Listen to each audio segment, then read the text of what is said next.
Are we recording? I bet. Yo, what's going on, guys? It's your boy Jet, better known as James to some of you guys. Got some new followers, got some new subscribers on the channel, so welcome, welcome. I had some videos on my Instagram that have done well, so if you're coming from there, welcome. Guys, it's been a minute. I haven't been posting, and to be honest with you, I've just been working. I've been working on things in my personal life. I got a job. Um, I've been back testing a lot, refining my edge in the markets, and the biggest thing in trading is finding your own process, not rushing it, because when you come into trading, a lot of us have this expectation that we want to make money, that we're wanting to change our lives with it. This is what we see on Instagram. This is what we see on social media, because that's what does well. People posting this whole glamorous lifestyle. But the truth is that you're on your own journey. You're going through your own ups and downs, seeing everything that this beautiful game has to offer. But you gotta learn to take it step by step. And if it means taking a step back so you can take two more forward, so be it. But yeah, with that being said, welcome to the channel, guys, if you're new here.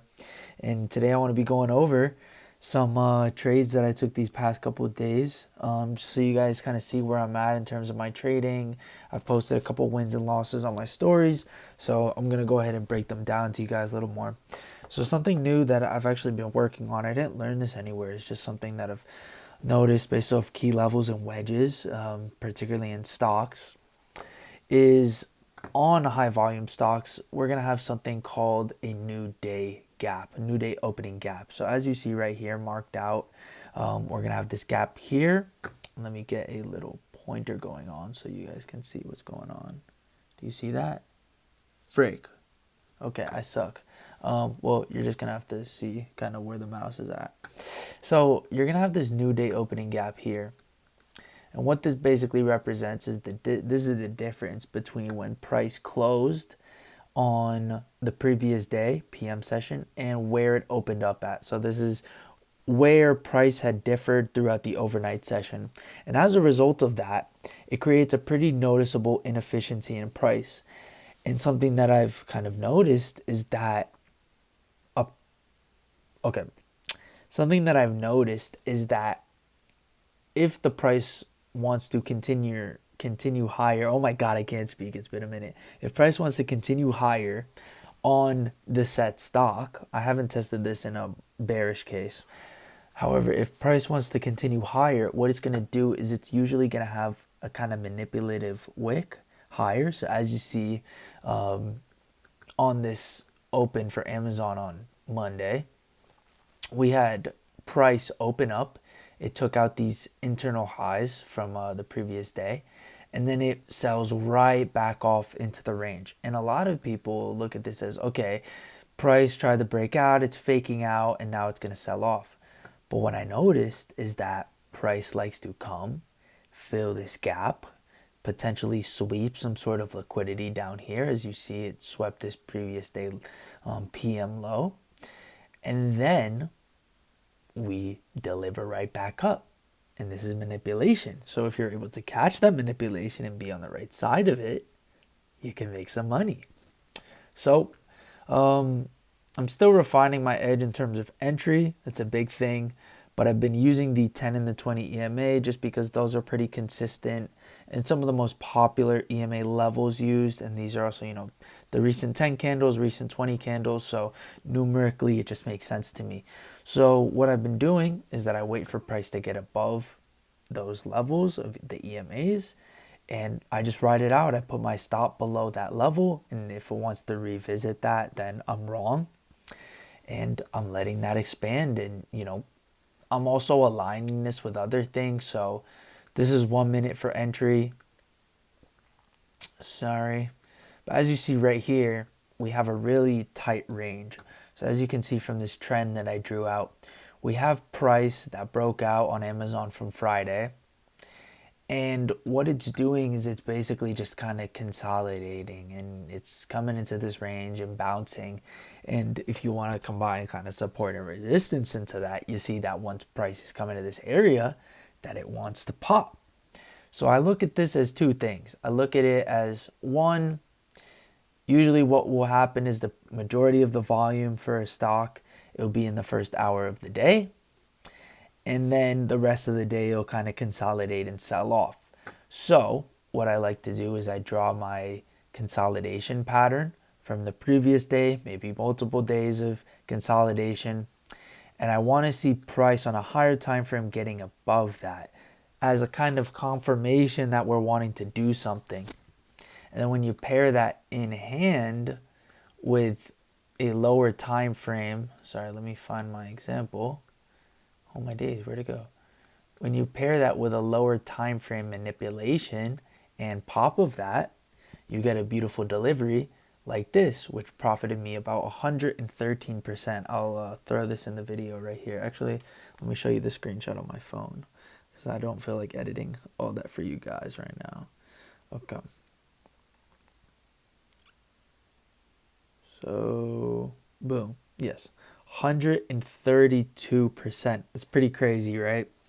And this was literally in not even an hour of the market being open. So, something I'm trying out. Nothing official yet. Just kind of want to let you guys know what I'm looking at in terms of stock trading because I find that it's a lot more stress-free than futures. Still, I'm trading futures because it's a lot cheaper entry, barrier to entry. You can do a lot more with your money, but you can also lose that money really quickly because prop firms, if you don't know what you're doing, it's gambling. Okay, guys, if any of you guys are trading prop firms and you don't have a strategy, you don't have an edge, which you've studied and back tested and developed data on, you are just a money printer for these prop firms. I'm sorry. They're going to milk you. They're going to take your money until you realize, like, bro, I'm sick of this. I need to figure my shit out. So, yeah, I'll show you guys my trade today on NAS. Honestly, I've been sticking to ICT. We had really like obvious engineered liquidity that was forming throughout the day. You see price, what it likes to do once it has expansion is it'll just kind of sit in a range, higher high, higher low, lower high, lower low, etc. And it'll form this trend. As you guys see right here, this is just it's very perfect. When you look up any example of a stock, you see something like this, right, in a continuation pattern. So what you then look for is a reversal entry, what I'm trying to take. And right here, in this example,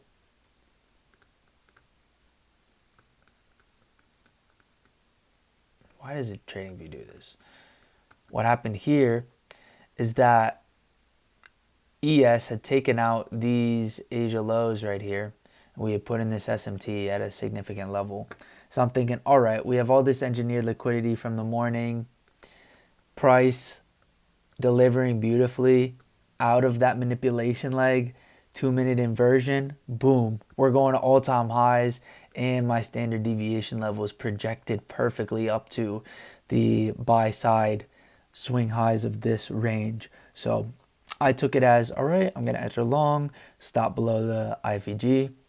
I didn't take this initial one because I didn't like how high this candle had closed above the IVG. I just didn't like the RR here.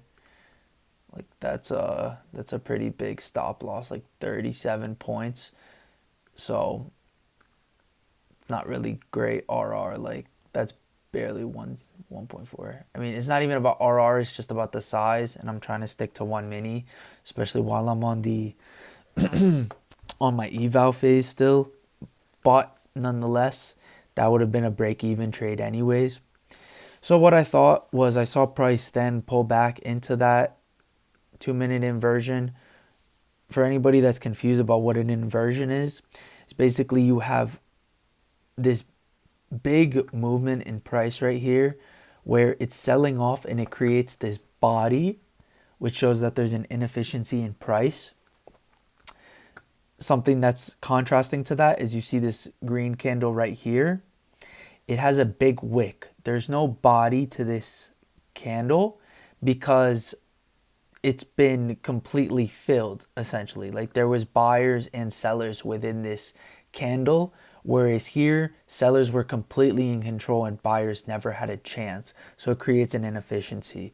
And then we see a change in state when price completely goes through that inefficiency. You see in another case right here, price has this inefficiency that we created here. If I can draw it, please. Oh my days. We have this inefficiency that's created here.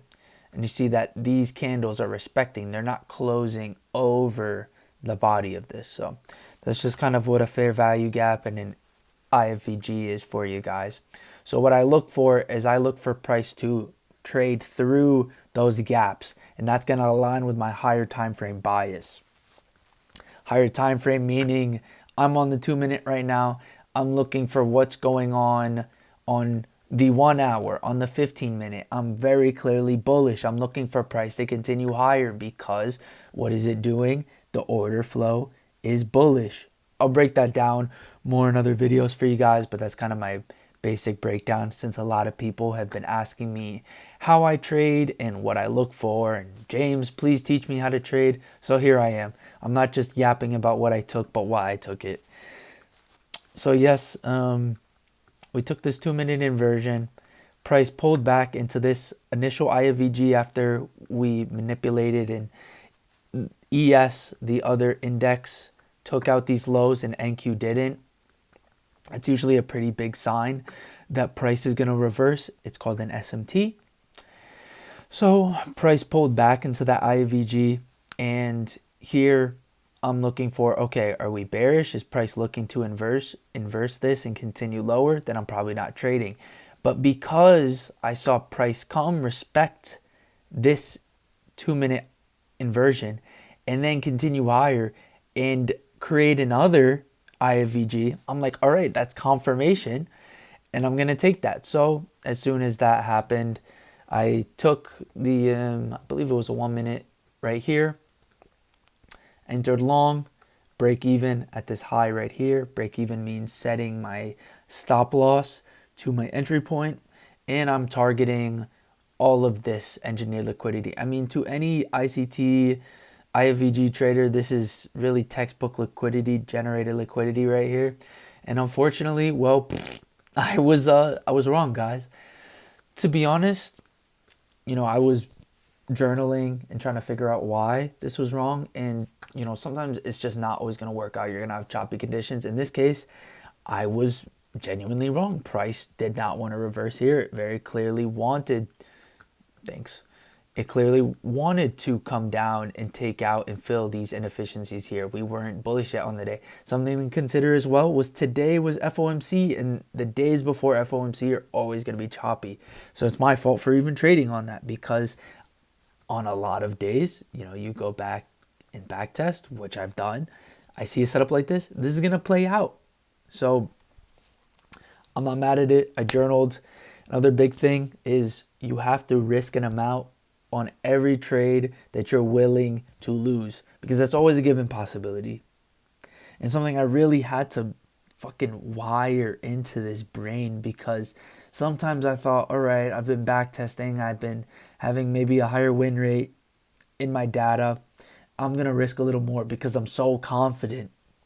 But the truth is that it takes one loss that's oversized, and just like that, you're on tilt. You want to make that money back. You realize how important it is to you, and you just go through this vicious cycle, and more likely than not, you end up blowing accounts or getting yourself in a bad position, and you're emotional, and it sucks. It sucks to trade like that, guys. And I went through that so long. That's why I took a break, because I was just constantly blowing accounts, knowing that I know how to trade, knowing that I've taken banger trades and showed you guys. So something had to change, and one of those things is learning the risk management game, being comfortable with the amount that you're losing, and creating a system. It's all about risk to reward. One of these losses is going to be made back 3 times on one of my winners if I'm taking a 3.5 RR. So something for you guys to listen to if you're struggling, if you can't quite figure it out. You take trades, you're inconsistent. You have to have the risk management game down, guys. It's a game of survival. So yeah, um, that's my return to YouTube, guys. Hope you guys learned something today. And I'm about to get to sleep and get to work to my job in the morning. I'll see you guys in the morning or whenever the next video is. Peace.